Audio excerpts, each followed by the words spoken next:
here's Brody Brazil. I love all the calls we get on a daily basis to 8334-BRODY. And this is so simple. If you have something to say, phone it in, leave a message. I listen to all of them, and then I get to play back and respond to the very best ones, like right here on a future video. Hi, Brody. My name is Roderick. I live in Peterborough, Ontario. I would like to get your thoughts on the idea of a second NHL team in Toronto. I don't know how realistic it would be, since all expansion talk seems to be focused on only the U.S. at the moment. Right. But I think the city has the capability to support another team. Maybe a second team could capitalize on all the people who are fed up with the Maple Leafs failing every season and the expensive ticket prices at Scotiabank Arena. And I say that as a Leafs fan. Yikes. If nothing else, it would give the NHL more revenue from one of the richest markets in the league, and I'd say that's a good enough reason to give Canada its eighth team. That's true. Keep up the good work. Thanks. Bye. Hey, Roderick, thank you very much for supporting the channel, for phoning in with this great topic and idea and conversation. And it's another call where I could just stop right here and say, you said it right. I agree. But there is something more to add to this conversation, so let's do that right here, right now. The NHL, yes, could easily support a second team in the hockey capital of the world. By the way, to my Americans out there, no, Toronto is also not Canada's capital city. That's Ottawa. I'm saying it's the hockey capital of the world, not even just Canada. But yes, I do think Toronto could support dual teams at the NHL level. Major League Baseball, they've got 2 teams in New York, 2 teams in Chicago, 2 teams in LA. And I know when I say LA that Anaheim and LA are 2 separate things. But for the sake of this conversation, regionally, we're talking about SoCal. Major League Baseball also has dual teams in Washington, D.C. and Baltimore. That's not far apart. And they used to have 2 teams here in my San Francisco Bay Area with the Giants and Oakland A's. Baseball has done that the most across all the leagues over all the decades, but even football, basketball, and hockey already have pairs of teams in Los Angeles and in New York. And again, I realize the Islanders and Rangers are not next-door neighbors, but the Islanders used to play in Brooklyn, and the Devils are not far off in the conversation or geographically either. So they do bunch teams together, but yeah, like, why couldn't 2 NHL teams in Toronto work? Now, I've got a bunch of questions starting with this.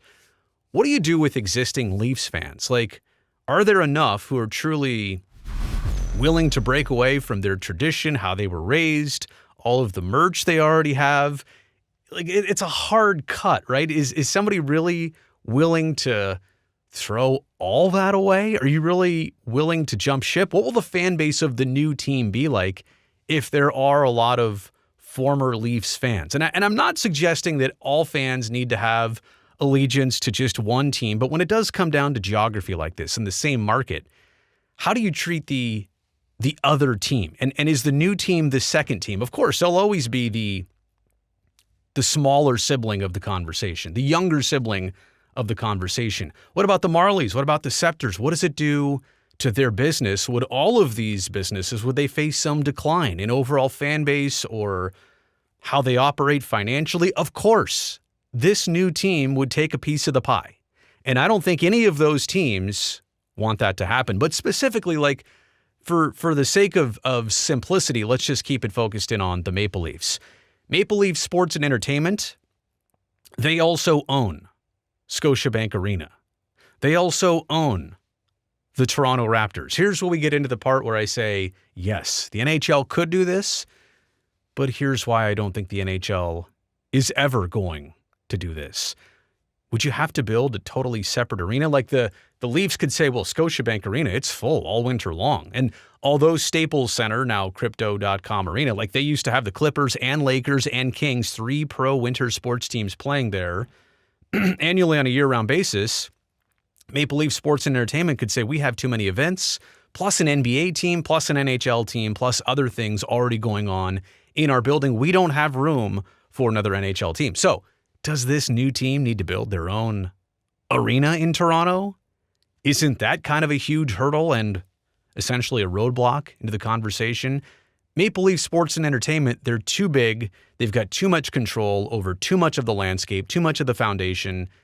It's going to be hard for them to not be part of this. In fact, it's impossible for them not to be part of this. And you know they do not ever want this.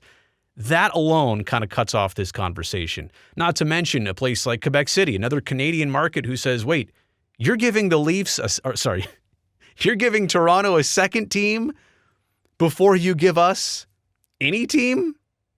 How is that possible?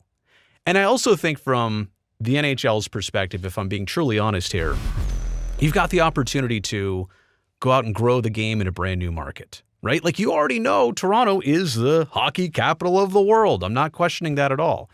Do you really want to amplify that and double down on where it's hot already? Or do you really want to grow the game? Do you want to put it in a place like Houston? Do you want to put it in a place like Kansas City? Do you want to put it in a brand new market that's never had an NHL team before and try and expand your fan base, expand your business that way, instead of somewhere where, let's be honest, you already have it to a large degree? So in my opinion, it's twofold. I agree with the statement that Toronto could support it. I think there's enough people. I think how they would get to that point of ultimate fandom would be interesting, but I think it would probably work out. But where I really don't think it's going to happen is because of the logistics and who kind of already owns the Toronto market. Let me know what you think in the comment section down below. Let's continue this conversation. Is it a good idea first, and is it a likely possibility second? Those are the two things I'm looking for. Also, a thumbs up would be nice, helps me the video and the channel. And don't forget to hit that subscribe button. I would love to see you back here next time.